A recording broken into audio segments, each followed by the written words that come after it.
people that are listening to this that may have a client that's just, or a patient that's undergone lumpectomy or partial mastectomy, etc., that might be just like speak to their doctor to make sure that there's a good referral pathway and consent, but also just to get them passive, like we do passive range of movement for them.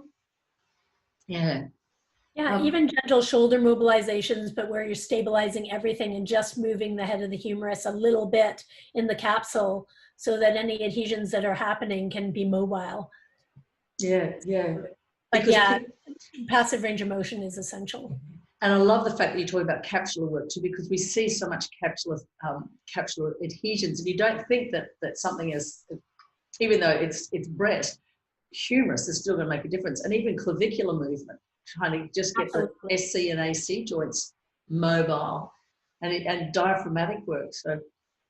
Yes, diaphragmatic work, absolutely. Teaching proper breathing, I think, is such an essential piece that so many, we get into the rubbing part and we forget about the rest of the systems, working with organs as well.